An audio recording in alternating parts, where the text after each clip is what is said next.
It was pixelated, it was frustrating, it was free. And somehow, it managed to break the App Store. Not metaphorically, literally. Servers slowed down, app pages failed to load, and for a brief, chaotic moment in 2014, the entire internet was glued to a game that barely even moved. Welcome to Frame Theory, and this is the story of how a tiny bird, made by one quiet developer in Vietnam, shook the mobile gaming world to its core, and then vanished without warning. Chapter 1. Born to be Basic. To understand Flappy Bird, you have to start with its creator, Dong Nguyen. Nguyen was an independent game developer based in Hanoi.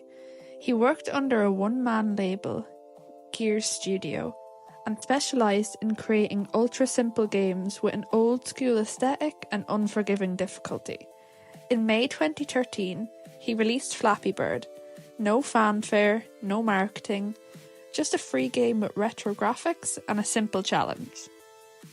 Tap to make the bird flap, avoid the green pipes, survive. There was no tutorial, no progress bar, and no way to win. You played until you lost, which usually took about 3 seconds. But behind that simplicity was a game that felt just beatable enough to keep you trying, and trying, and trying again. Chapter 2. When Flappy Bird took over. For months, Flappy Bird went almost entirely unnoticed, but by early 2014, it exploded. The trigger? YouTube and Twitter. Creators started posting raid compilations. Influencers challenged their followers to beat impossible high scores, and memes took off like wildfire.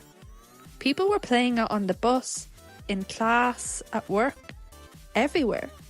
The game became a cultural phenomenon, and at its peak, Flappy Bird was making $50,000 a day, just from banner ads. So many people downloaded it that the App Store started slowing down. Some users couldn't even load the page, servers lagged. The app's popularity exposed limits Apple hadn't anticipated. This wasn't just a viral game, it was a mobile tsunami. And Nguyen? He was overwhelmed. Chapter 3. The Sudden Goodbye. On February 8, 2014, Nguyen tweeted this. I am sorry, Flappy Bird users. 22 hours from now, I will take Flappy Bird down. I cannot take this anymore.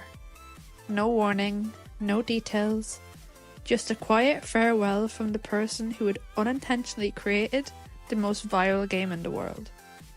He later explained in interviews that the attention was crushing. He didn't want people to become addicted. He didn't like the fame, and the guilt of seeing people obsess over his game made him uncomfortable. So he pulled it. Phones with Flappy Bird installed suddenly became collector's items. People listed them on eBay for hundreds, even thousands of dollars. App stores were flooded with clones. Flappy Wings, Splashy Fish, Flappy Miley, but none of them captured the lightning in a bottle that the original had. Chapter 4. Why it hooked us, and why it had to end. Flappy Bird wasn't a technical marvel. It wasn't innovative. But it tapped into something most games don't. Pure challenge. There was no progression system, no unlockables, no in-game purchases, no congratulations screen. Just a number. And the knowledge that the only thing stopping you was you. It preyed on perfectionism, on pride, on frustration. And in doing so, it showed just how powerful and potentially dangerous simple game loops can be. Dong Nguyen designed it to be a relaxing, quick game, but in the real world, it became a digital obsession. And instead of cashing in, he did something unheard of. He walked away. Flappy Bird proved that you don't need realism, graphics, or polish to go viral. All you need is a hook. And once it sinks in, even the biggest tech companies in the world can't stop it. This was the app that shook the charts and then faded like a ghost. No finale, no update, no comeback. Just silence and a legacy that still haunts the mobile gaming world. This has been Framed Theory, and thanks for watching. Make sure to tune in this Friday because we're going deeper into why Flash games died. Until then, make sure you hit subscribe and the notification bell, and I'll see you then.